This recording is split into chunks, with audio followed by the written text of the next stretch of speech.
Hello all, welcome to story Walt. నేను రిజ్వానా. శ్రోతలు నన్ను క్షమించాలి ఇంత లేట్గా వీడియో అప్లోడ్ చేస్తున్నందుకు. కానీ ఈ మధ్యకాలంలో హాస్పిటల్, ఈవినింగ్ క్లినిక్స్ చాలా హెక్టిక్గా ఉంటుంది. నా ఈ పరిస్థితిని మీరంతా అర్థం చేసుకుంటారని ఆశిస్తున్నాను. ఇక కథలోకి వెళ్దాం.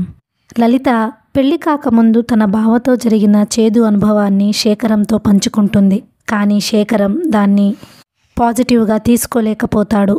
లలిత మీద అనుమానం పెంచుకుంటాడు. తన జీవితంలో జరిగిన అన్ని విషయాలు ఏ అరమరికలు లేకుండా శేఖరంతో చెప్తే తను అర్థం చేసుకుంటాడని భావించి తన కాలేజీలో జరిగిన ఒక సంఘటన శేఖరంతో చెప్పడం మొదలు పెడుతుంది. ఇంతవరకైతే విన్నాం కదా. ఇక్కడ నుంచి కథ ముందుకు ఇలా కొనసాగుతుంది. చీచి, వాడు రమ్మన్న చోటికి వెళ్తావా? వాడి ఉత్తరం మంచి మనసుతో రాసినట్టు లేదు కదా. అలాంటి వాడితో నీకెందుకు? నిజమే, నాకు అలాగే అనిపిస్తుంది. కానీ ఏమో, మనిషి మంచివాడేనేమో. పాపం రాయడం చేతకాక అలా రాశాడేమో. పోనీ సరదాగా ఒకసారి మాట్లాడి చూస్తే ఏం? ఛీ, అదేం సరదా, నీ మొహం సరదా. కానీ లలితకి ఏదో ఉత్సాహం. ఉత్తరం అలా రాసిన వాణ్ణి ఏడిపించాలని చిలిపితనం. ఎలా ఉందే నా జవాబు? నీ మొహంలా ఉంది. వెళ్ళి ఏం చేస్తావు? ఏం చేస్తానో చూద్దువు గాని. మనమిద్దరం వెళ్దాం. ఛీ, నేనెందుకు? ఛీ లేదు, చాలేదు. మనమిద్దరం నా ప్రియుడి దగ్గరికి వెళ్తున్నాం అని లలిత జానకితో మాట్లాడనని బెదిరించి చివరికి తనతో రావడానికి ఒప్పించింది.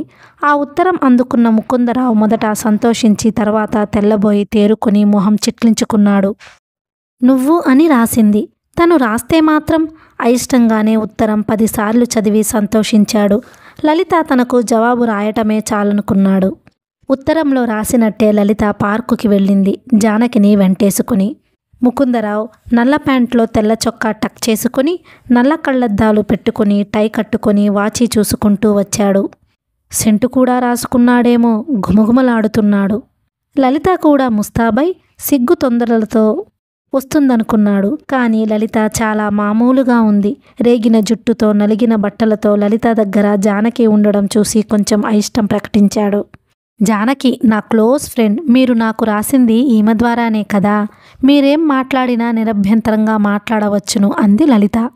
నాకు ఉన్నారు క్లోజ్ ఫ్రెండ్స్, కానీ నేనెవరిని తీసుకురాలేదు అన్నాడు ముకుందరావు. అయితే సరే జానకి, పుస్తకం చదువుకుంటూ కూర్చోవే. రండి, మనం అలా వెళ్ళి మాట్లాడుకుందాం అంది లలిత అతన్ని చూస్తూ. ఇద్దరూ కొంచెం దూరంగా నడిచి గులాబీ చెట్ల దగ్గర నించున్నారు. చెప్పండి, ఎందుకు రమ్మన్నారు అంది లలిత ఆలస్యం చేయకుండా. ముకుందరావు కొంచెం సిగ్గుపడి, నా ఉత్తరం చూస్తే మీకు కోపం వస్తుందనుకున్నాను అన్నాడు. లలిత నవ్వి, ఎందుకు? మీరేం తప్పు చేశారు? మీరు నన్ను ప్రేమిస్తున్నానన్నారు గాని ద్వేషిస్తున్నాననలేదు. ఐ థ్యాంక్ యూ అగైన్ అంది. అవుననుకోండి, అది ఎవరు అర్థం చేసుకుంటారు? లక్కీగా మీరు అర్థం చేసుకున్నారు గాని లక్కీగా కాదు, నేను ఆలోచించి అర్థం చేసుకున్నాను. కానీ ఒక మాట అడగమంటారా?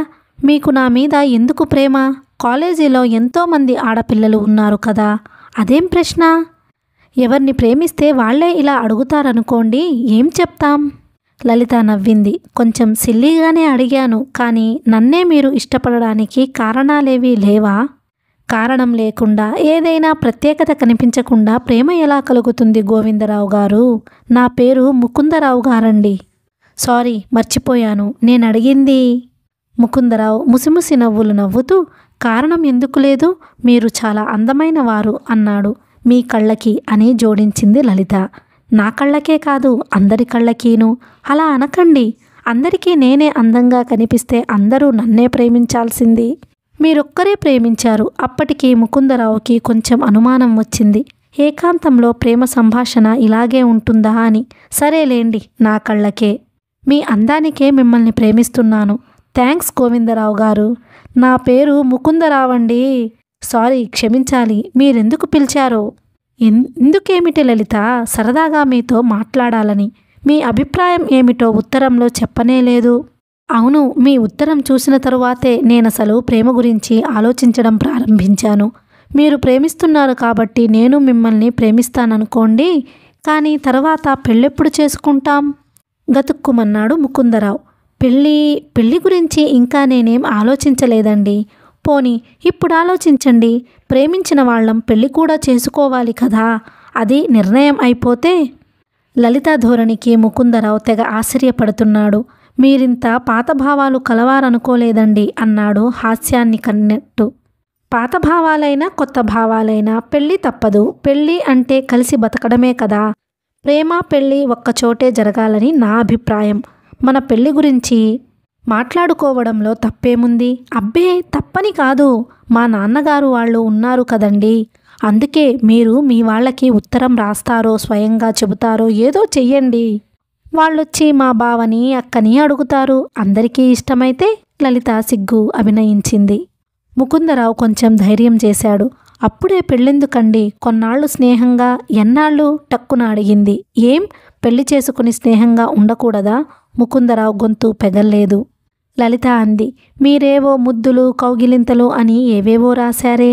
క్షమించండి, తొందరపడి అలా. అబ్బే మిమ్మల్ని నేను తప్పు పట్టడం లేదు. అప్పుడెంత ధైర్యంగా రాశారో ఇప్పుడు అదే ధైర్యంతో మాట్లాడితే సంతోషిస్తాను. నేననేదేమిటంటే, మీరొకసారి మా ఇంటికి రండి, మా బావగారికి పరిచయం చేస్తాను. తరువాత మీ అభిప్రాయం చెప్పండి. పెద్దలేమంటారో చూద్దాం. కాదు కూడదంటే మన రిజిస్టర్ మనకి ఉండనే ఉన్నాడు. ముకుందరావుకి దడపట్టుకుంది. అవును, మీరన్నది బాగానే ఉంది. I will write A letter to my parents. పోనీ ప్రస్తుతానికి మా బావగారికి చెప్పవచ్చుగా. ఎప్పుడొస్తారు మా ఇంటికి? మేమిద్దరం ఇలా నిర్ణయించుకున్నామని మా వాళ్ళకి చెప్పేద్దాం. వస్తానండి, తప్పకుండా వస్తాను. ఇప్పుడు వెళ్దాం రారాదు? ఆయన ఇంటి దగ్గరే ఉంటారు. ఇప్పుడా? ఎక్స్క్యూజ్ మీ, నాకిప్పుడు టైం లేదండి. ఓ ఫ్రెండ్ని మీట్ అవ్వాలి. నాగేశ్వరరావని ఓ ఫ్రెండు రమ్మన్నాడు. పిక్చర్కి టిక్కెట్లు తీసి సినిమా హాల్ దగ్గర ఉంటానన్నాడు. దీనికన్నా అది ముఖ్యమా? టిక్కెట్లు కొనేసి ఉంటాడు కదా. సరేలేండి, మీకు ఏది ముఖ్యమో మీకే తెలుస్తుంది కదా. నేనింతగా చెప్తున్నానంటే నన్ను మీరు గాఢంగా ప్రేమించారు కదా అని.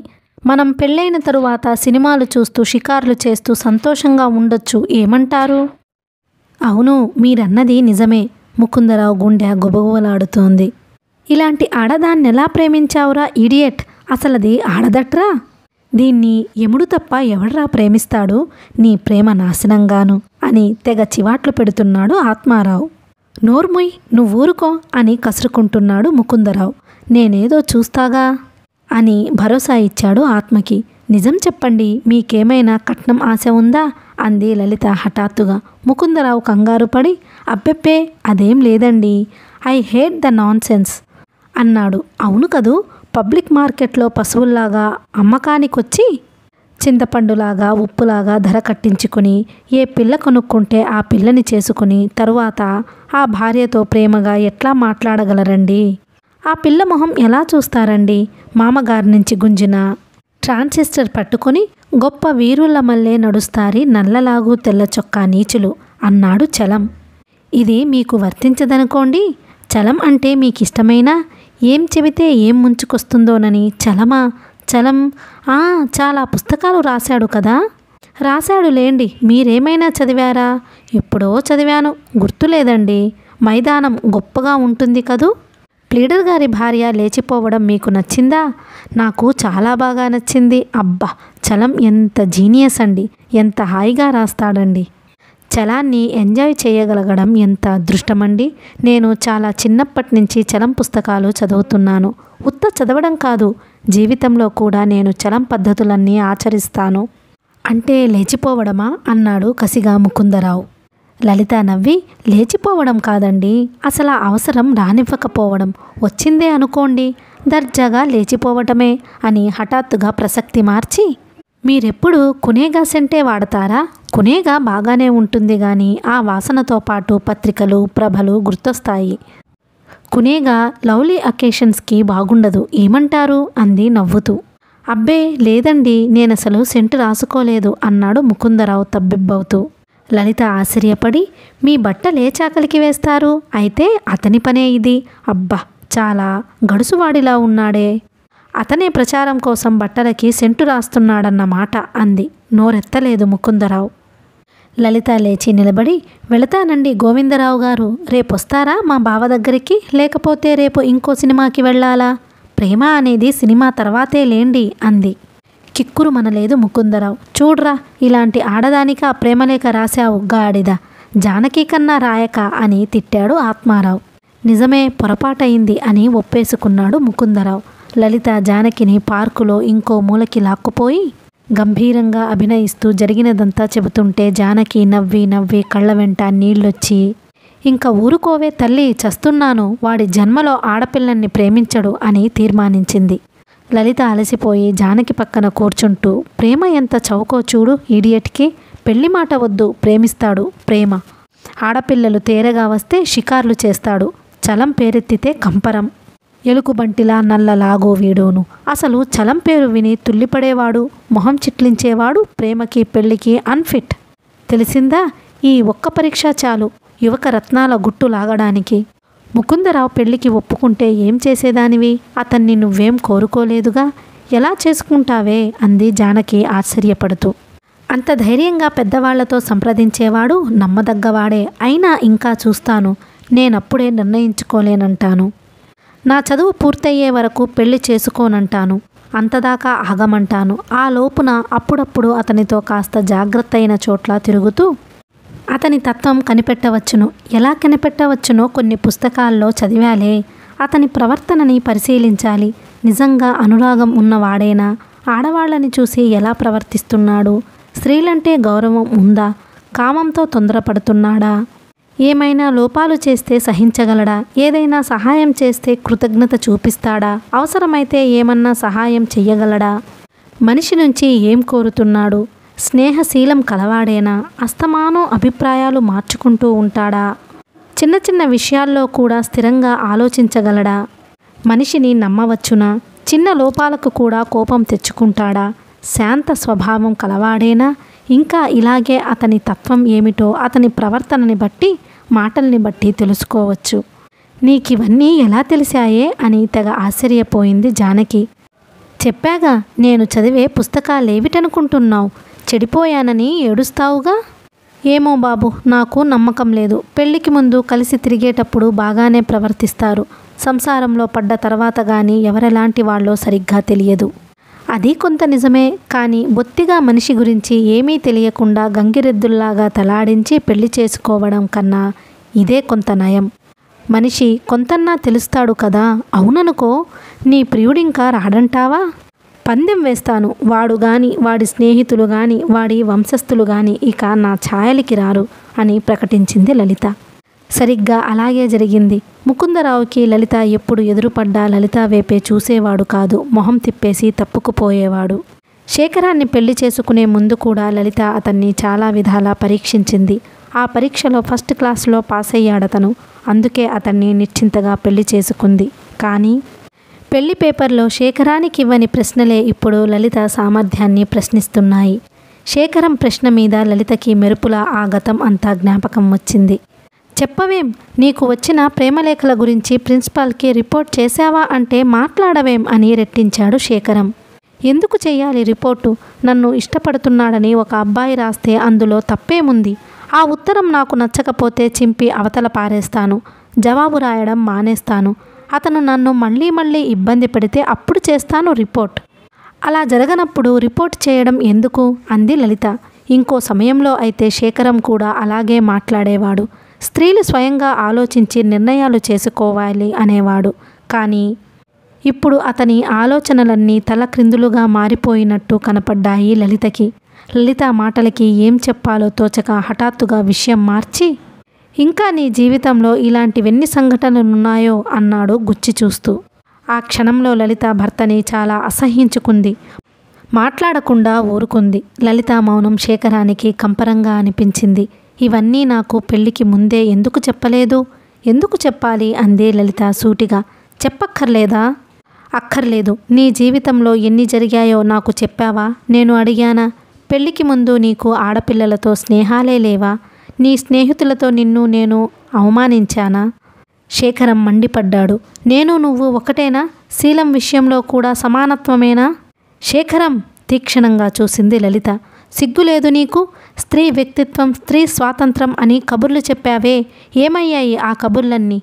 స్త్రీ పాత వ్యవస్థ నుంచి బయటపడాలి అంటావు. ప్రభుత్వాలు మారాలి అంటావు, సంఘం మారాలి అంటావు. ఏమయ్యాయి ఆ అభిప్రాయాలు?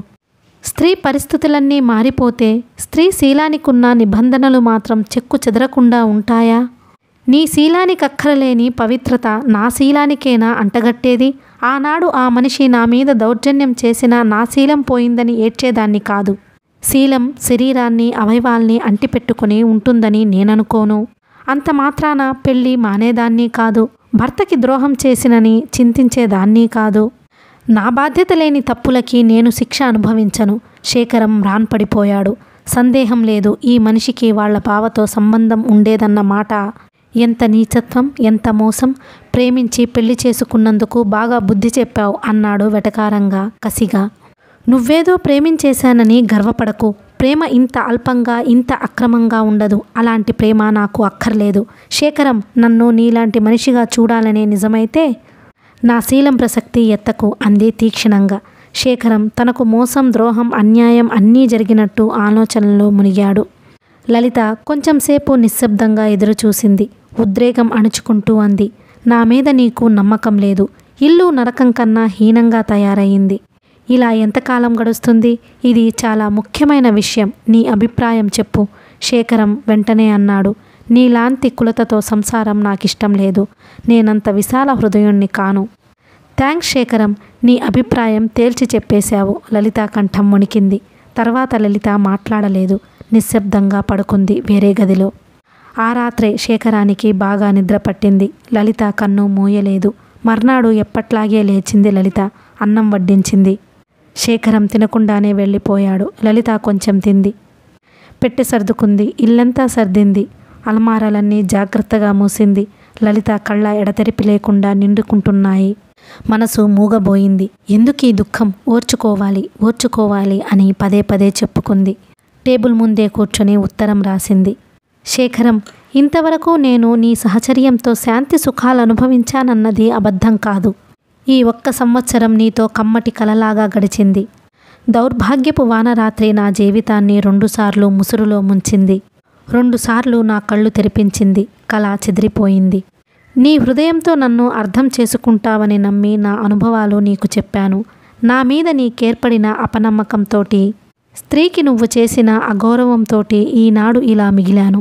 నీకు విశ్వాసం కలగదని తెలిసినా ఒక నిజం చెప్తున్నాను. నేను నిన్ను నా మనసుతోటి, నా అంతరాత్మతోటి, నా జ్ఞానమంతటితోటి ప్రేమించాను. ఈ సంఘటన జరిగేదాకా, వారం రోజుల కిందటిదాకా నువ్వంటే నాకు ప్రేమే. అందులో అసత్యం లేదు. శాశ్వతంగా వీడ్కోలు. లలిత కళ్ళు గట్టిగా తుడుచుకొని లేచింది. లలిత ముఖం కడుక్కొని తల దువ్వుకుంది. సుందరమ్మ దగ్గరికి వెళ్ళింది. లలిత ఎప్పట్లాగే మామూలుగానే ఉంది. సుందరమ్మ అప్పటిదాకా సింహాచలంతో దెబ్బలాడి దాన్ని పంపించేసి ఏడుస్తూ పడుకొని ఉంది. శాంతంగా ఉండే సుందరమ్మ రోజురోజుకి కోపిష్టి అవుతుంది.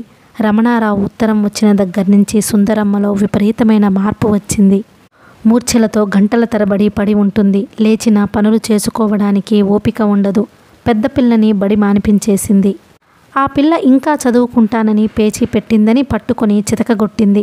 ఎవరితో ఏ చిన్న మాట వచ్చినా సర్దుకుపోయే సుందరమ్మ ఇప్పుడు దెబ్బలాడాలంటే ఉత్సాహంగా జీడీలాగూ పట్టుకు సాగుతుంది. పొద్దున్నుంచి అప్పుడే 5-6గురితో దెబ్బలాడింది. కూరలమ్మ డబ్బులు అడిగిందని, నిన్న నువ్విచ్చిన వంకాయలన్నీ పుచ్చులే, డబ్బులెందుకు ఇవ్వాలి అని ప్రశ్నలు వేసింది. దానితో అరగంట సేపు వేళ్లాడింది సూరమ్మ.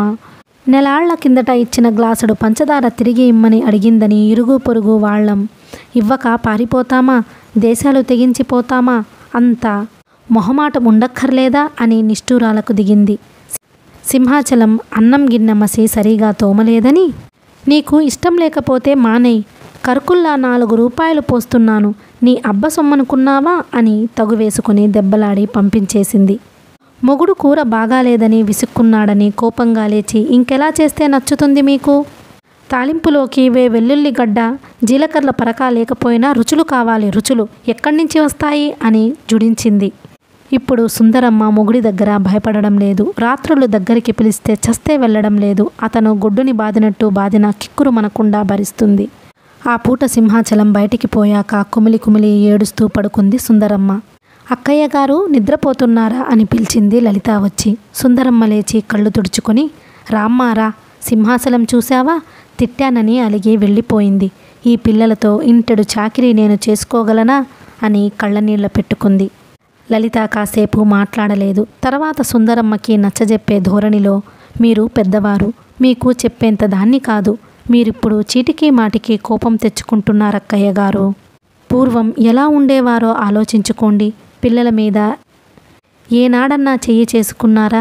పాపం వాళ్ళని మీరు కాకపోతే ఎవరు ప్రేమగా చూసుకుంటారు? తండ్రిలాగా మీరు కూడా చేరదీయకపోతే పిల్లలు ఎంత బెంగ పెట్టుకుంటారు? మీరీ చికాకులేవి లక్ష్య పెట్టక పిల్లల్ని చూసుకుంటూ శాంతంగా ఉండండక్కయ్య గారు అని ఆప్యాయంగా చెప్పింది. సుందరమ్మ కళ్ళు ఒత్తుకుంది. లలిత, నా మనసంతా గందరగోళంగా ఉంటుందమ్మా. ఏం చేస్తున్నానో నాకే తెలియటం లేదు. ఈ క్షణంలో ఉన్న బుద్ధి ఏ గంగలో కలుస్తుందో తగని కోపం వచ్చేస్తుంది. ఆ పిల్లల బతుకులేమవుతాయోనని ఎంత ఏడుస్తున్నానో నీకు తెలియదమ్మా. నాకంతా తెలుసండి. మనలాంటి వాళ్ళని భగవంతుడే రక్షించాలి. కానీ భగవంతుడు లేడు. నేను మా ఊరు వెళ్తున్నానక్కయ్య గారు. ఇప్పుడా? చెప్పనే లేదే ఆశ్చర్యపడింది సుందరమ్మ. ఎప్పుడొస్తావు? 4 రోజుల్లో వచ్చేయాలి సుమా. ఇంక రానండి అంది లలిత. సుందరమ్మ కోసం విషయం క్లుప్తంగా చెప్పింది. సుందరమ్మ వలవలా ఏడుస్తూ, అమ్మా, నువ్వు వెళ్ళిపోతావా? అయ్యో, దేవుళ్లాంటి మనిషికి ఇంత దుర్బుద్ధి ఎలా పుట్టింది? భర్తని వదిలిపెట్టి వెళ్ళిపోతావా? ఎక్కడ బతుకుతావు? ఎలా బతుకుతావు? అయ్యో పిచ్చి తల్లి, నీకు కష్టం వచ్చిందా అని విలవిల్లాడింది. తొందరపడకమ్మా లలిత, కొంచెం ఓర్చుకో. నీ మొహం చూస్తే అతను తప్పకుండా జాలిపడతాడు. నీ కన్నీళ్లు చూసి అతను ఓర్చుకోలేడు. నన్ను చూసి ఎవరూ జాలి పడక్కర్లేదండి. ప్రేమలేని చోట కన్నీళ్లు కార్చేటంత మూర్ఖంగా ఉండకూడదండి.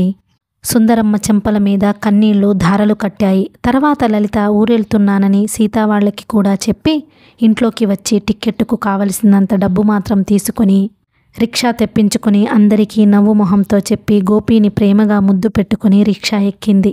అమ్మా, లలిత పిన్ని ఎప్పుడొస్తుందే అని గోపి తెగ అడుగుతున్నాడు రిక్షా వెళ్ళిపోతుంటే. సుందరమ్మ లలితని తలుచుకు ఏడ్చింది చాలాసేపు. సాయంకాలం చల్లటి వేళ రామకృష్ణ బీచ్ స్నేహితులతో, ప్రేమికులతో, ఆటలాడుకునే పిల్లలతో కన్నుల పండుగలా ఉంది. తన అతిథుల్ని సముద్రుడు మహోత్సాహంతో చేతులు చాచి ఆహ్వానిస్తున్నాడు. వారి ఆనందానికి శ్రావ్యంగా, గంభీరంగా సంగీతం కూడా వినిపిస్తున్నాడు. ప్రకాశం, కృష్ణారావు నడిచి ఒకచోట కూర్చున్నారు. ప్రకాశానికి తరచూ సాయంత్రాలు ఖాళీగా గడపడానికి వీలు లేకపోయినా వారం 10 రోజులకొకసారైనా కృష్ణారావుతో కబుర్లు చెప్పుకుంటూ బీచ్లో కూర్చోవడం చాలా ఇష్టం. కృష్ణారావు పుస్తకాల పురుగు. తను చదివే విషయాలెన్నో చెప్తూ ఉంటాడు. అవన్నీ వినడం ప్రకాశానికి ఇష్టం. కృష్ణారావు అలవాట్లు, మనస్తత్వము కూడా ప్రకాశానికి గొప్పగా తోస్తాయి. కృష్ణారావుకి చిన్నతనం నుంచి కొన్ని ఖచ్చితమైన అలవాట్లు ఉన్నాయి. మర్యాదకైనా సిగరెట్టు తీసుకొని కృష్ణారావు నాగరికులందరికీ చాలా చాదస్తుడిలాగా, సనాతుడిలాగా కనబడతాడు. అతని ప్రవర్తన విద్యార్థి జీవితంలో అతనికి చాలామందిని దూరం చేసింది. అతను అహంభావి అని, గర్విష్టి అని అతనితో పనిచేసే లెక్చరర్లు కూడా అనుకుంటూ ఉంటారు. అతను కాలేజీ రాజకీయాల్లో ఆసక్తి చూపించడు. స్టూడెంట్స్ విషయంలో కూడా ఇతర లెక్చరర్లలాగా కుల భేదాలతో పక్షపాతం చూపించడు. అవసరమైతే తను చెయ్యగలిగితే ఎవరికైనా సహాయం చేయడానికే ప్రయత్నిస్తాడు. నిష్కల్మషంగా ఉండాలని ఎంత ప్రయత్నించినా అతని మీద అప్పుడప్పుడు నిందలు, నిష్ఠూరాలు వచ్చి పడుతూ ఉంటాయి. ఎక్కువ లక్ష్య పెట్టడు. డాక్టర్ ప్రకాశం కృష్ణారావు కన్నా పెద్ద అంతస్తులో ఉన్నవాడు. నాగరికత నేర్పిన అలవాట్లు చాలా ఉన్నాయి అతనికి. వ్యభిచారం తప్ప మిగిలిన అలవాట్లేవీ తప్పు కాదని అతని అభిప్రాయం.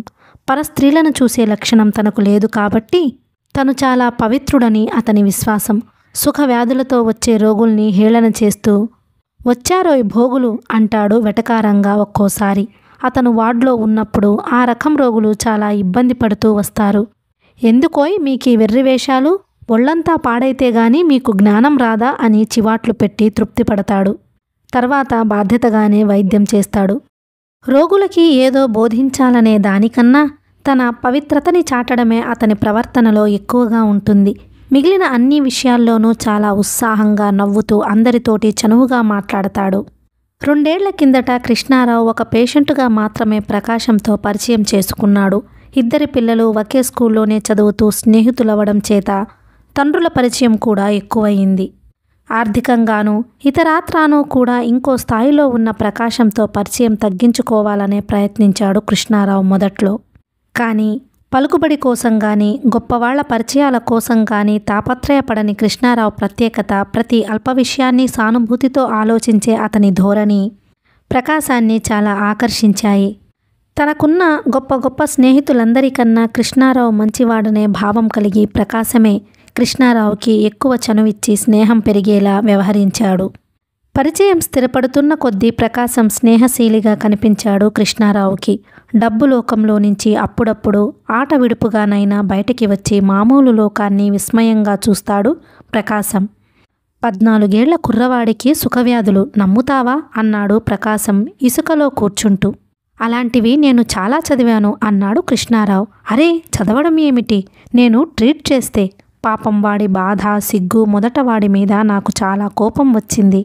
కానీ వాడు ఏడుస్తూ చెబుతుంటే అలాంటి ఆడవాళ్లని ఏం చేసినా తప్పులేదనిపించింది. నిజమే, కానీ అసలు వీడికి ఆ ప్రమాదం గురించి తెలిస్తే ఎంత బాగుండేది. చిన్నపిల్లాడికి ఎలా తెలుస్తుంది? చెప్తే ఎందుకు తెలియదోయ్? వాళ్ళు పెద్దవాళ్లై అనుభవపూర్వకంగా తెలుసుకునే నాటికి జీవితాలెంత ధ్వంసం అవ్వాలో అంతా అవుతాయి. మగపిల్లవాడికి సుఖవ్యాధులతో అన్నా పోతుంది, ఆడపిల్లలకైతే నిజమే. ఏ 4th ఫారంలోనో ఈ కోర్స్ పెడితేనే బావుంటుంది. మర్మాంగాల అవసరం ఏమిటో, గర్భాశయంలో బీజోత్పత్తి ఎలా అవుతుందో, బిడ్డ ఎలా పెరుగుతుందో, సుఖవ్యాధులు ఎలా వస్తాయో అన్నీ కొంచెం వయసొచ్చిన పిల్లలకు చెప్పేస్తేనే బాగుంటుంది. అలాంటి వయసులో ఆరోగ్యకరమైన అభిప్రాయాలు ఏర్పడితే జీవితానికి చాలా మేలు చేస్తాయి. కానీ ఇది బళ్ళో సైన్స్ పాఠాల్లాగా చెప్పాల్సిందే గాని ఇంట్లో తల్లిదండ్రులం చెప్పలేమోయ్ అన్నాడు డాక్టరు. నేను మా పెద్దవాడికి చెప్పాను ఒకసారి, కాకపోతే చాలా జాగ్రత్తగా చెప్పాలి. ఎట్లా చెప్పావు అన్నాడు డాక్టర్ ఆశ్చర్యపడి. ఈ విషయం చెప్పాలి అని మొదలు పెట్టలేదు. వాడెప్పుడూ ఏవో ప్రశ్నలేస్తూనే ఉంటాడు. తమ్ముడెలా పుట్టాడు, అమ్మ కడుపులోనే ఉన్నాడేం, నీ కడుపులో ఎందుకు లేడు, పిల్లలెప్పుడు ఆడవాళ్లకే పుడతారు గదా, మగవాళ్లకెందుకు పుట్టరు అంటూ చాలా అడుగుతుంటాడు. వాటన్నింటికీ జవాబులు చెప్తూ ఉంటే విషయాలన్నీ వాడికే అర్థమవుతాయి. పువ్వులు కాయలెలా అవుతాయని అడిగాను ముందు. మగ పువ్వుల్లో నుంచి పుప్పొడి వచ్చి ఆడపువ్వుల్లో పడుతుందని చెప్పాడు. పక్షులు ఎలా గుడ్లు పెడతాయి అన్నాను. చెప్పలేకపోయాడు. మగపక్షి ఆడపక్షి కలుసుకుంటాయి అని కొంచెం వివరించాననుకో. అవును, నేను చాలాసార్లు చూశాను అన్నాడు. మనుషులు కూడా అంతే, ఈ సృష్టిలో ప్రతి జీవికి అది సహజ ధర్మం అన్నాను. చాలా ఆశ్చర్యపడి నేను అలాగే పుట్టానా అన్నాడు. నువ్వే కాదు, మీ అమ్మ అలాగే పుట్టింది, నేను అలాగే పుట్టాను. మీ మాస్టారు, నీ స్నేహితులు, రాముడు, కృష్ణుడు, గాంధీ గారు, పృథ్వీరాజు, అశోక చక్రవర్తి అందరూ అలాగే పుట్టారు. నువ్వు పెద్దవాడివయ్యాక నీకు కూడా అలాగే పిల్లలు పుడతారు. అది ప్రకృతి సహజం. అమ్మ ప్రకృతిని అర్థం చేసుకోవాలి అని చెప్పాను. కానీ అలా చెప్పడం అందరికీ సాధ్యం కాదు. నా మట్టుకు నాకు పిల్లలతో అంత చనువు లేదు. ఇక ఈ విషయంలో ఏం చెప్పగలం? అందుకే స్కూల్లోనే జాగ్రత్తగా చెప్పాలి. నువ్వు చెప్పినట్టు పువ్వులతోటి పిట్టలతోటి ప్రారంభించి నెమ్మదిగా మనుషుల్లోకి దించాలి. పిల్లల్ని ఉద్రేకపరిచే విధంగా కాకుండా కేవలం సైన్స్లా పిల్లల సందేహాల్ని తీరే విధంగా పాఠాలు చెప్తే సరిపోతుంది. అంతేకాదు, ఇది చాలా మృదువైన విషయం. దీన్ని తప్పు అనో హీనం అనో చెప్పకూడదు. ఇది కేవలం ఆరోగ్యం కోసమే కాదని మనుషుల నీతికి సంబంధించినదని కూడా చెప్పాలి. అలాంటి దృష్టి కలిగించాలి. పిల్లల స్థాయికి ఆ జ్ఞానం ఇచ్చే పుస్తకాలే లేవు. పిల్లలకేమిటి, పెద్దవాళ్ళకి మాత్రం ఆ జ్ఞానం ఉందా? మా బంధువుల్లో ఓ కుర్రాడు పెళ్లి అయిన మర్నాడే పెళ్ళాన్ని వదిలేసి ఏడాది పాటు కన్నెత్తి చూడలేదు. ఓసారి అతను మా ఇంటికొస్తే నేను చాలా బుజ్జగించి అడిగాను విషయం ఏమిటని. అప్పటికే చాలా దిగులుపడి ఉన్నాడేమో, దాదాపు ఏడుస్తూ చెప్పాడు.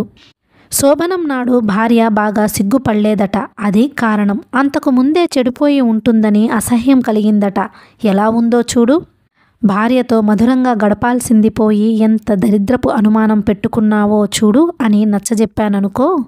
ఇలాంటివెన్నో నిత్యం చూస్తూనే ఉన్నాం. అసలు పెద్ద లోపం ఎక్కడ జరుగుతుందంటే పెళ్ళి అనేది ఉత్త మామూలు ఆచారమైపోయింది. బాగా ఎదిగిన తరువాత పెళ్ళిళ్ళైనా చదువుకున్న వాళ్ళైనా ఈ విషయాల్లో బోలెడు సందేహాలు, పిరికితనాలు, కాంప్లెక్స్లు, వాళ్ళ శరీరాలే వాళ్ళకి తెలియవు. తర్వాత వచ్చే సమస్యలు జీవితాల్ని తల్లకిందులు చేసేంతగా విషమిస్తాయి. అదంతా లోకజ్ఞానం, దాన్ని గురించి తెలుసుకునేదేమిటి అని కొట్టిపారేస్తారు. ప్రకాశం ఏదో జ్ఞాపకం వచ్చినట్టు నవ్వుతూ, లోకజ్ఞానం కూడా లేని వాడి సంగతి చెప్తానోయ్ నీకు. చాలా రోజులైంది. మహా అమాయకుడొచ్చాడు నేను వార్డులో ఉన్నప్పుడు. కొండల్లోనూ అడవుల్లోనూ ఉన్నవాడిలాగా గోచి చుట్టుముడి వాడు చాలా తమాషాగా ఉన్నాడు. పిల్లలు పుట్టకుండా మందు కావాలట. పెద్దాస్పత్రికి పొమ్మని ఎవరో చెప్పారట. మొత్తంగా అందర్నీ దబాయించి ఎలాగో వచ్చేశాడు. అతని మీద ఇంట్రెస్ట్ కొద్దీ కండోమ్స్ తెప్పించి ఇచ్చాను. ఏం చెయ్యాలన్నాడు. వేలికి తొడుక్కొని చూపించాను. నవ్వుకుంటూ వెళ్ళిపోయాడు. తర్వాతేమైందో తెలుసా? కొన్నాళ్లకి గాలి దుమారంలాగా వచ్చిపడ్డాడు. నా పెళ్ళానికి కడుపొచ్చింది డాక్టరు అని నా మీద ఎగరడం మొదలుపెట్టాడు. ఏమిట్రా నీ దుంపదెగ, నేను చెప్పినట్టు చేశావా అంటే అట్టాగే చేశాను. నువ్విచ్చిన సంచి ఈ ఏలికే తొడుక్కున్నాను. నా పెళ్ళానికి నెల తప్పిందేం అని పోట్లాట. తర్వాత వాడేం చెప్పాడో వింటేగా. ఒకటే నవ్వులు. వార్డులో అందరూ అతని చుట్టూ చేరి అంటూ ప్రకాశం నవ్వడంలో పడ్డాడు. కృష్ణారావు కూడా నవ్వుతూ అంతలో ఎవరో స్టూడెంట్ పలకరిస్తే మాట్లాడి వాళ్ళు వెళ్ళగానే ప్రకాశం వైపు చూశాడు.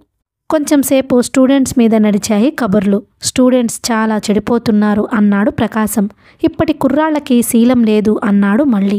ప్రకాశం కోపానికి కృష్ణారావు కొంచెం నవ్వి, ఆ శీలం ఎవరికుంది? వాళ్ళ తల్లిదండ్రులకుందా, టీచర్లకుందా, మినిస్టర్లకుందా, ఇంకెవరికుందోయ్ శీలం అన్నాడు. నేననేది అది కాదు. మొన్న కొందరు స్టూడెంట్స్ని ఏదో బ్రోతల్ హౌస్లో అరెస్ట్ చేశారు.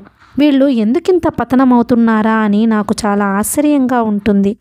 అందులో ఆశ్చర్యపడేదేముంది? శీలం అనేది కేవలం సెక్స్కి సంబంధించినదేనా? చిన్నతనం నుంచి మంచి అలవాట్లు, మంచి ఆలోచనలు, అలాంటి జీవితం కోసం పట్టుదల ఏర్పడితేనే అన్ని విషయాల్లోనూ మంచిగా ఉండగలుగుతారు. నైతిక ప్రవర్తన మీదకి మనసులు మళ్లించుకోవడానికి సమాజంలో ఏం అవకాశాలు ఉన్నాయి? ముఖాల్లో కళ్ళల్లో కాంతిపోయి నీరసపడి అస్థిపంజరాల్లా తయారయ్యే చదువులు తప్ప ఉత్సాహంతో, వ్యాయామంతో, దేహబలంతో, నిగ్రహంతో వ్యవహరించే అవకాశాలే లేవు. శక్తుల్ని సృజనాత్మకమైన కళల ద్వారా వ్యక్తం చేసి శాంతపడే అవకాశాలే లేవు. ఉద్రేకపరిచే సినిమాలు, సెక్స్ పుస్తకాలు, జీవితానికి ఏమి జ్ఞానం ఇవ్వని మన మూఢనమ్మకాలు, వీటన్నిటినీ తలదన్నేలాగా పురుషుడికి శీలంతో పని లేదనే లైసెన్స్ ఇన్ని విధాలా ప్రోత్సహిస్తూ వాళ్ళకి శీలం లేదు అనడం ఎంత అన్యాయమో ఆలోచించు. ఎన్ని చెప్పు, వ్యభిచారం ఎప్పుడూ తప్పే. నేను కాదంటున్నానా? శీలం అనేది వ్యభిచారానికి మాత్రమే సంబంధించింది కాదంటున్నాను. కుర్రాళ్ళకి మాత్రమే కాదు, వాళ్ళని ప్రభావితం చేసే పెద్దల్ని, పరిస్థితుల్ని కూడా అర్థం చేసుకోవాలంటున్నాను. నిజంగా ఇప్పటి పిల్లల పరిస్థితికి మనం ఎంతో ఆరాటపడాలి. స్కూల్లో సీట్ల దగ్గర నుంచి సమస్యలు మొదలు. లంచాలు, సిఫార్సులు, డొనేషన్లు, రాజకీయాలు, కుల ద్వేషాలు, ఇంగ్లీష్ మోజు, హిందీ దురాహంకారం, ఏడాదికో విద్యా విధానం, ఇన్ని బాధలతో సతమతమయ్యే చదువు పూర్తి చేస్తే భవిష్యత్తు అంధకారం. పువ్వుల్లా వికసించి శక్తులెన్నో వెదజల్లుతూ జీవితాలెంతో రమ్యంగా గడపాల్సిన పిల్లలకు అంతులేని నిరాశ, విరక్తి, బతకడానికెన్నో తప్పుదారులు. ఇన్ని పతనాల మధ్య అందరూ చాలా గమ్మత్తుగా శీలవంతులైపోవాలి అంతేనా? ప్రకాశం కొంచెం నవ్వి, నువ్వంతా గమ్మత్తు మనిషివి. మా బావమరిదిలాగా అతను ఇంతే. అందరి బాధలకి తనే ఏడుస్తాడు. ఈ మధ్య అతనేం చేశాడో తెలుసా అని విద్యార్థుల శీలంలో నుంచి బావమరిది వ్యవహారంలోకి దిగాడు. చాలా గందరగోళం అయిందిలే అతని పెళ్లి గురించి. అతను ఎప్పుడేం అఘాయిత్యం చేస్తాడోనని మా అత్తగారు వాళ్ళు హడలిపోతూనే ఉన్నారు. అఘాయిత్యం అంటే వర్ణాంతరం అన్నమాట. పోనీ అదన్నా కాక ఎవరో వేశ్యని పెళ్లి చేసుకుంటానని కూర్చున్నాడు. ఇహ చూడు, ఆ క్షణం నుంచి ఇంట్లో ఎంత చీదర, ఎంత గోల, తల్లి ఏడుపు, తండ్రి ఏడుపు, చుట్టాల హితబోధలు, స్నేహితుల చివాట్లు. పాపం ఎంత నలిగిపోయాడో. ఎటొచ్చి అతన్ని తిట్టనిది నేనొక్కడే. తిట్టకపోయినా నేను సపోర్ట్ చెయ్యలేదు. నేను కూడా వద్దనేసరికి అతను చాలా అధైర్యపడిపోయాడు. మొత్తంగా ఆ పెళ్లి జరగకుండా వ్యవహారం ముగిసింది. నువ్వే చెప్పు, అలాంటి పెళ్లి మంచిదంటావా? అలాంటి స్త్రీతో జీవితం సుఖంగా వెళ్తుందంటావా? అతనేం చదువుకున్నాడు? ఎలాంటివాడు? బిఎల్ పాస్ అయ్యాడు ఈ మధ్యనే. చాలా మంచివాడోయ్. ఎప్పుడూ సంఘసేవ, దేశసేవ, ఇది అది అని తెగ హైరానా పడుతూ ఉంటాడు. షోకులు, విలాసాలు ఏమీ ఉండవు. ఏమిటో ఆదర్శాలు, ఏమిటో ఆరాటం. ఒక్క గంట అతనితో మాట్లాడితే ఎంత మంచివాడో అనిపిస్తుంది. అతన్ని ఎంత ప్రోత్సహిస్తే అంత వృద్ధిలోకొస్తాడనిపిస్తుంది. సాధారణంగా అతనికి నచ్చకపోతే ఎవరి మాట వినడు. కానీ మొన్న పెళ్లి విషయంలో ఎందుకో ఊరుకున్నాడు. అసలు మన మనస్తత్వాల్ని ఏర్పరిచే పద్ధతుల్లో మహాలోపం ఉంది ప్రకాశం. అవన్నీ చక్కబడకపోతే అసలు ఏ పెళ్ళి సక్సెస్ కాదు. ప్రస్తుతం మన పరిస్థితుల్లో లోక జ్ఞానాన్ని బట్టి ఆలోచిస్తే పరపురుషులతో సంబంధాలు లేని ఆడవాళ్లంతా మంచి ఇల్లాల్లేనా? అలాంటి మగాళ్లంతా మంచి గృహస్థులేనా? అసలు జీవితానికి అంటే ఇంకో మనిషితో జీవితాన్ని పంచుకోవడానికి అందరికీ హక్కు ఉండొచ్చు గాని అందరికీ అర్హత ఉండదు. చాలామంది భర్తలకు భార్యలకు బాధ్యతలే తెలియవు. కనీసపు సంస్కారం కూడా లేకుండా సంసారాలు నరకాలు చేసుకునే వాళ్ళని ఎంతమందిని చూడ్డం లేదు. అసలు అలాంటి వాళ్లే వ్యభిచారులు. ఏవో కారణాల వల్ల దారి తప్పి పొట్టకూటి కోసం వృత్తి చేసుకునే వాళ్ళు వ్యభిచారులు కారు. వాళ్ళకి సంసారాలు సంఘంలో మర్యాద ఏర్పాటైతే వాళ్ళు మన పతివ్రత భార్యల కన్నా ఎన్నో రెట్లు బాధ్యతగా బతకగలరు. మా బ్రదరిల్లాకి ఆమె మీద బాగా విశ్వాసం ఉందనుకుంటాను అన్నాడు ప్రకాశం. ఇప్పుడున్నంత మాత్రాన సరిపోదు. ఏదో త్యాగం చేసి ఒక స్త్రీని ఉద్ధరించాలనే ఆవేశంలో ఆమెని విశ్వసిస్తున్ననుకోవచ్చు. ఆ విశ్వాసం ఎప్పుడూ ఉండాలి. మీ బావమరిది ఈ విషయంలో పిరికిగానే ప్రవర్తించాడు. తర్వాత సమస్యల కన్నా ఇదే చాలా నయంలే. ప్రకాశం మౌనంగా ఆలోచిస్తూ, రావ్, అసలు ఈ వేశ్యావృత్తి ఎలా వచ్చిందో సమాజంలోకి, మన సంస్కృతిలో కూడా ఇన్ని వేల సంవత్సరాల నుంచి, ఇంత నాగరికతలో కూడా ఇంత పాతుకుపోయి ఉందే. కారణాలేమిటంటావ్? డబ్బేనా? అందరికీ పేదరికమేనా? దీని మీద ఏమైనా చదివావా అన్నాడు. కృష్ణారావు ఆలోచిస్తూ విషయాలు గుర్తు చేసుకుంటూ అన్నాడు. చాలాసార్లు చదివాను. ఒక వరుసలో చెప్పలేను గాని అక్కడక్కడ గుర్తున్న విషయాలు చెబుతాను. మనుషులు జంతువుల్లా ఉన్న కాలంలో మనుషుల సంబంధాలన్నీ జంతువుల్లో ఉన్నట్టే ఉంటాయి కదా. మార్పులన్నీ క్రమక్రమంగా తర్వాత కాలంలోనే ప్రారంభమవుతాయి. మనకి అందుబాటులో ఉన్న సాహిత్యం ద్వారానే విషయాలు తెలుసుకోగలుగుతాం కదా. భారతదేశంలో వేదాలే మొట్టమొదటి సాహిత్యం అని చదివాను. జానపద కథలు, పాటలు లాంటివి కూడా బోలెడు ఉంటాయనుకో. పెళ్ళి అనేదెలా ప్రారంభమైందో, ఎలా మారుతూ వచ్చిందో బోలెడు చరిత్ర ఉంది. గుంపు పెళ్ళి, జంట పెళ్ళి, అలా. ఋగ్వేదం గురించి ఒక వ్యాస్యంలో చదివాను. పెళ్లి సమయంలో పురుషుడు స్త్రీతో ఏమని చెబుతాడంటే, ఓ స్త్రీ, గృహ జీవితంలో సుఖశాంతుల కోసం నీ పాణిగ్రహణం చేస్తున్నాను. మనమిద్దరం వ్యభిచరించకుండా ఆనందపడుదాము. ఆర్యులు నన్ను నీకు, నిన్ను నాకు పరస్పరం ప్రీతితో గృహకృత్యాలు నిర్వహించుకోవడానికి ఇచ్చారు. దాంపత్య ధర్మాలు నిర్వర్తించి బిడ్డల్ని కంటాము. అన్య స్త్రీని గాని అన్య పురుషుణ్ణి గాని కోరము. ఆర్యులు, ఋషులు, సూర్యుడు అందరూ మనకు సాక్షులు అంటాడు. దీన్ని బట్టి అసలు వ్యభిచారం అంటే ఏమిటని ఆనాడు భావించారో తెలుస్తుంది. భార్యాభర్తలుగా ఉన్నవాళ్ళు ఇతర సంబంధాలు లేకుండా పరస్పరం ప్రీతితో పరస్పరం విశ్వాసపాత్రంగా ఉండాలనే దృష్టి ఆనాటికే ప్రారంభమై ఉన్నట్టుగా కనబడుతుంది. భార్యాభర్తల సంబంధానికి లోబడి ఉండకపోతే అదే వ్యభిచారం అని వాళ్ళు భావించారు. అయితే ఇది తర్వాత సాహిత్యంలో కూడా ఇంత స్థిరంగా కనబడదు. భారతం కథల్లో పరస్త్రీలతోటి పరపురుషులతోటి సంబంధాల్ని తప్పుగా భావించలేదు. ఆ కథల్లో పాతివ్రత్యం అంటే పరపురుషులతో సంబంధం లేకపోవడం కాదు, భర్త ఆజ్ఞలకు లోబడి ఉండడమే. అదే పాతివ్రత్యం. భర్తే భార్యని ఇంకో పురుషుడి దగ్గరికి పంపిస్తే భార్య తిరస్కరించకూడదు. భర్త ఆజ్ఞల్ని పాటించడమే ఆనాటి పాతివ్రత్యం. అన్నిటికన్నా ముఖ్యమైన విషయం భూమి ఆస్తి కోసం కలహాలు, యుద్ధాలు, స్త్రీలను ఎత్తుకుపోవడాలు, అవి అన్ని కథల్లోనూ తప్పనిసరిగా ఉంటాయి. రామాయణంలో అయితే స్త్రీకి పరపురుషులతో సంబంధాలు ఉండరాదనేదే పాతివ్రత్యం. కానీ పురుషుడికి ఏకపత్ని వ్రతం తప్పనిసరి నిబంధన కాదు, అది ఆదర్శం మాత్రమే. ఆ ఆదర్శాన్ని పాటిస్తే కీర్తి, కానీ దాన్ని పాటించి తీరాలనే నిబంధన లేదు. ఈ కథలన్నిటిలోనూ వేశ్యల ప్రసక్తి ఉంది. ఈ వేశ్యల్లో కూడా అనేక స్థాయిలు. రాజు వేశ్యలు, రాజుల కోసం నగర వేశ్యలు, ధనికులకి, రాజోద్యోగులకి దేవవేశ్యలు, దేవాలయాలను ఉంటూ భక్తుల్ని సంతోషపెట్టాలట. బ్రహ్మవేశ్యలు పుణ్యతీర్థాల్లో తిరుగుతూ యాత్రికుల్ని సంతోషపెట్టాలి. సంసారాలు చేస్తూ రహస్య సంబంధాలతో ఉండే స్త్రీలని గుప్తవేశ్యలు అన్నారు. వ్యభిచారం ఏనాటి నుంచో ఇన్ని రకాల స్థాయిల్లో ఉంది. యోగినులు, దేవదాసీలు అంటారే, అదంతా వేశ్యారికమే. వేశ్యలు తమ జీవనానికి కళల్ని సాధనంగా చేసుకుంటారు. ఆటాపాటా ఉండాలి, అందుకే వాళ్ళకి కళావంతులని ఇంకో పేరు. పూర్వపు గ్రామ పంచాయతీ లెక్కల్లో దేవదాసీలు అనే ఒక ప్రత్యేక కులం ఉండేదట. నిన్న మొన్నటి వరకు భోగం వాళ్ళు అనే కులం ఉండేది కదా. కానీ ఇప్పుడు వీధుల్లో కనబడే పడుపు కత్తెలు వెనకటి కాలపు వేస్తెల స్థాయిలో ఉండరు. వీళ్ళు చాలా అనాథలు, కటిక దరిద్రం అనుభవిస్తూ ఉంటారు. వీళ్ల వృత్తికి పూర్తిగా పేదరికమే కారణం. మౌనంగా వింటూ ఉన్న ప్రకాశం, ఇంత చరిత్ర ఉందా దీనికి? అబ్బా, వేశ్యల విషయం అయితే పేదరికమే కారణం కావచ్చు, కానీ మరి పురుషుల వైపు నుంచి చూస్తే ఏమిటి కారణం అని ఆగాడు. వివాహ వ్యవస్థ ఎవరి కోసం బలపడింది? భార్యల కోసమే. మనం చెప్పుకునే పవిత్రత, సంస్కృతి అన్నీ భార్యల దగ్గరే ఉండాలి. భర్తలకి అవేమీ అక్కర్లేదు. వేశ్యలు ఉండేది పురుషుల కోసమే కదా. భారతదేశపు కుటుంబాల్లో స్త్రీల బానిసత్వం గురించి చూడు.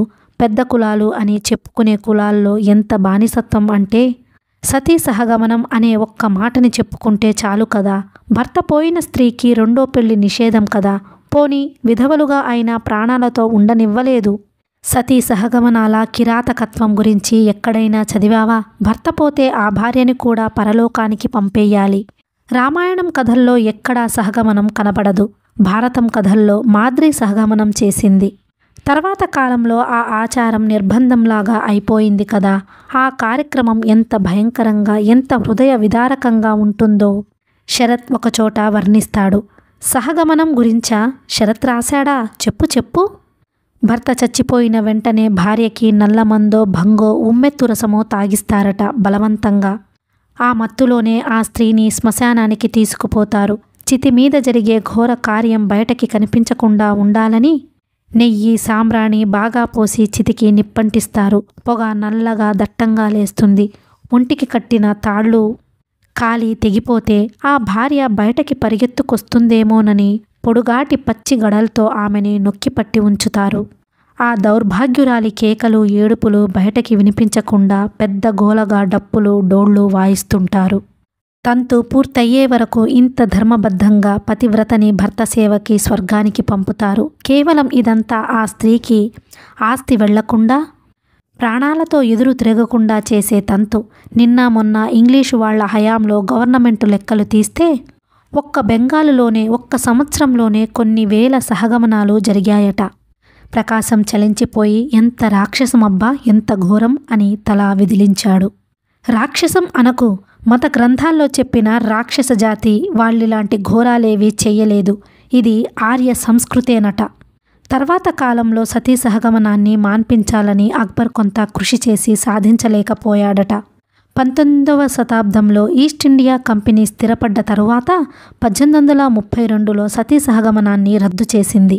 అబ్బా, అప్పటికి ముగిసిందన్నమాట హత్యాకాండ. అబ్బే, అప్పుడే ఎక్కడ ముగిసింది? ఇంకా దానికెన్ని ఆటంకాలు. ఎందరో హిందూ పండితులు లండన్ వరకు అర్జీలు పంపారట. సహగమనం మా హిందూ ధర్మం, దీన్ని రద్దు చేస్తే మా మతం ధ్వంసమవుతుంది, దీనిని మా స్త్రీలు నవ్వుతూ సంతోషంగా ఆచరిస్తారు అని గోల పెట్టారట. అసలు మతం అన్నా, సమాజం అన్నా, సంస్కృతి అన్నా అవన్నీ పురుషులకు సంబంధించినవే.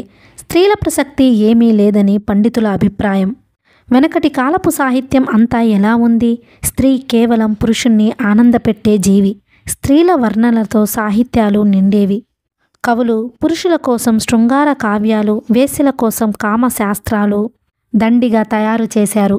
అప్పటి సాహిత్య ప్రయోజనం రాజుల్ని రంజింపచెయ్యటమే. కాళిదాసు, దండి, భవభూతి, భర్తృహరి లాంటి కవిశేఖరులంతా కళాత్మకమైన కవిత్వాన్ని సృష్టించారే గాని స్త్రీని గుర్తించలేదు. అసలు ఎంత గొప్ప శృంగార కావ్యాలు సృష్టించిన కవి అయినా ఆ శృంగారాన్ని తన భార్యతో అనుభవించలేదు. ఏ కవి చరిత్ర చూచినా ఈ విషయం తెలుస్తుంది. పతివ్రత అయిన భార్యతో శృంగార జీవితం తృప్తినివ్వదు మగవాడికి. భార్య జడత్వానికి మురుస్తూ వేశ్యల అవయవాల వర్ణలకు దిగుతారు కవులు. అంతేనా అని నవ్వాడు ప్రకాశం. అక్షరాలా అంతే. ఆ శృంగారమంతా చదివి రాజులు, మహారాజులు వందలాది పెళ్లిళ్లు చేసుకుని భార్యల్ని అంతఃపురాల్లో బంధించి వాళ్ళు మాత్రం రాజవేశ్యలతోటి, దేశంలో దొరికే సౌందర్య రాసులతోటి గడుపుతారు. దౌర్భాగ్యపు రాణులు దగ్గర బానిసల్ని కొజ్జాలుగా మార్చి కాపలా పనిలో పెడతారు. ఈ చరిత్రలన్నీ కాలగర్భంలో కప్పెడితే మాత్రం దాగుతాయా?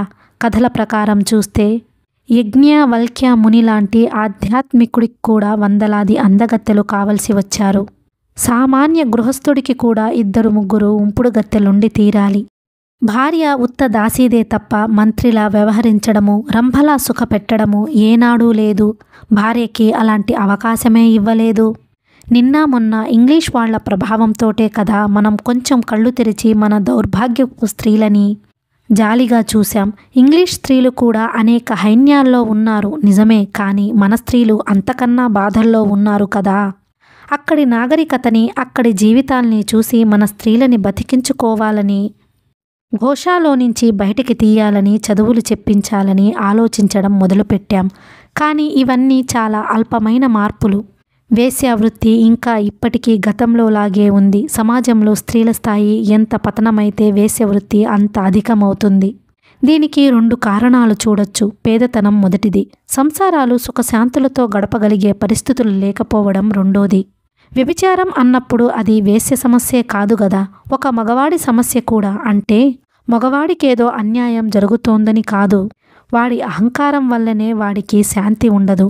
మన కుటుంబాలు అధ్వాన్నంగా ఉన్నాయన్నమాట. ఇప్పుడు మన దేశం చాలా అభివృద్ధి చెందడం లేదు. ఆడవాళ్లు కూడా ఇప్పుడు నయం కదూ, మగవాళ్లతో సమానంగా ఉండడం లేదు చాలా వరకు. అభివృద్ధ లక్షల కొద్దీ పడుపు కత్తెలు, కోట్ల కొద్దీ నిరుద్యోగులు, బిచ్చగాళ్ళు, ఇదా అభివృద్ధి? చదువులు ఉద్యోగాలు ఉన్న ఆడవాళ్లు కూడా భర్తల దయాదాక్షిణ్యాల మీద ఉండేవాళ్లే. ఏం సమానత్వం ఇది? చిన్న పంజరంలో పక్షిని పెద్ద పంజరంలో పెడితే దానికి స్వేచ్ఛ దొరికినట్టేనా? అది కాస్త ఎక్కువ దూరం తిరగగలుగుతుంది అంతే. అవుననుకో అన్నట్టు ప్రకాశం తల పంకిస్తూ ఊరుకున్నాడు.